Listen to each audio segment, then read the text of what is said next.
नमस्कार दोस्तों, आज की कहानी है बहू मत जा तू यहीं रह जा। भाभी, आपके मम्मी पापा आ गए हैं, आपको नीचे बुला रहे हैं। सुधीर ने अपनी भाभी समीक्षा के हाथ से बैग लिया और वहां से चला गया। गोद में 8 महीने की पूर्वी को उठाए समीक्षा चलने लगी तो सामने पति की तस्वीर देखकर रुक गई। खो गई उन मीठी यादों में जो अभी कुछ दिन पहले तक जीवित थी। समय ही कितना हुआ था ससुराल आए। 2 साल पहले पंकज की दुल्हन बनके आई थी। 1 साल बाद ही पूर्वी का जन्म हो गया।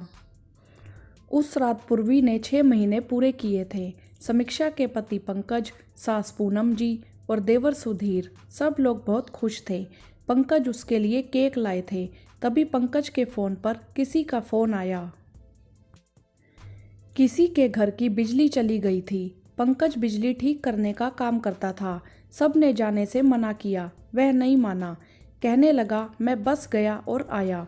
काम को मना नहीं करते, ग्राहक टूट जाता है।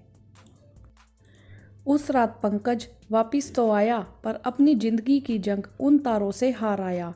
सब कुछ बिखर गया। वक्त ही कुछ ऐसा था। समीक्षा और पूर्वी का भविष्य सबके लिए सवाल बन चुका था। समीक्षा पंकज की यादों से बाहर नहीं आ पा रही थी, इसीलिए उसके माता पिता ने फैसला लिया और आज वह समीक्षा को वापस लेने के लिए आए हैं।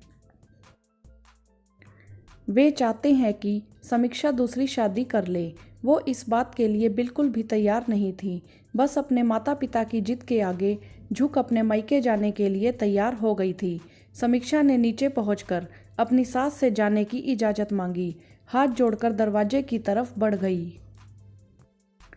पूनम जी उसे जाते देख बिलक पड़ी। अपने आप को रोक नहीं पाई। समीक्षा को आवाज़ लगा दी, बहू मत जा हमें छोड़कर। पूर्वी तो पंकज की आखिरी निशानी है। सुधीर ने अपनी माँ को संभाला। समीक्षा ने भी रोते हुए पीछे मुड़कर उनकी तरफ देखा। तू यहीं रह जा बहू, सुधीर से शादी कर ले। इतनी बड़ी बात उन्होंने इतनी आसानी से कह दी। देवर से शादी, ऐसा तो वह कभी सोच भी नहीं सकती थी। भगवान जी, कैसे मोड़ पर लाकर खड़ा कर दिया।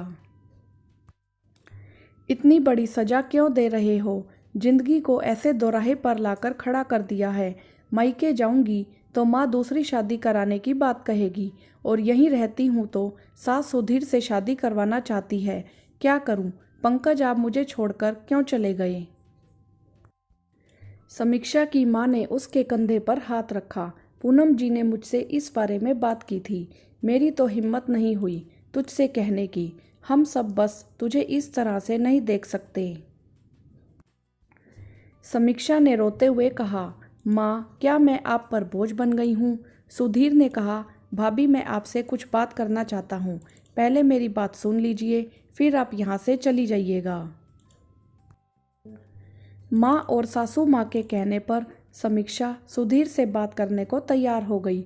सुधीर ने उसकी गोद से पूर्वी को लिया और समीक्षा उसके पीछे पीछे चल दी। भाभी आप जानती हैं, जब माँ ने मुझसे इस बारे में बात की थी तो मैं भी कई सवालों के बीच आ खड़ा हुआ था। माँ को मना किया था कि वह आपसे इस बारे में बात नहीं करे, पर जब आप जा रही थी तो वो सहन नहीं कर पा रही थी शायद। भाभी आप जानती हैं, जब मैं छोटा था तो भैया मुझे हर डांट से बचाते थे। मेरी पसंद की हर चीज़ लेकर आते थे। जब आपसे शादी होने वाली थी तब उन्होंने मुझसे कहा था, समीक्षा अपने माँ बाप की इकलौती संतान है और बड़े नाजों पर पली बड़ी है। इस घर में किसी प्रकार की कोई कमी नहीं होनी चाहिए। मैंने भैया से वादा किया था, हम सब मिलकर आपको बहुत खुश रखेंगे, पर भगवान को कुछ और मंजूर था। माँ ने कहा, पूर्वी भैया की निशानी है, पर मेरे लिए आप और पूर्वी दोनों ही भैया की निशानी हो। मैं यही मानता हूँ कि भैया के जाने के बाद आप और पूर्वी दोनों मेरी जिम्मेदारी हैं। वादा करता हूँ कि आपके सम्मान में कोई कमी नहीं आने दूंगा। मासी माँ जैसी हो सकती है तो चाचा भी पापा जैसे प्यार दे सकते हैं। आप शादी करे बिना भी यहाँ रह सकती हैं। यह आपका ही घर है।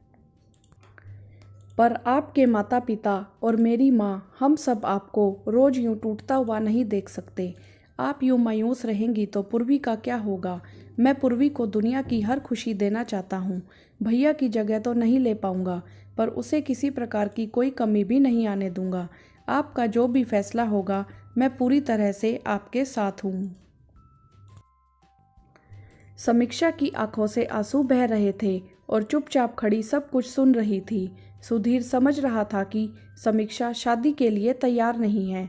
बिना कुछ ज़्यादा बोले कमरे से बाहर चला गया।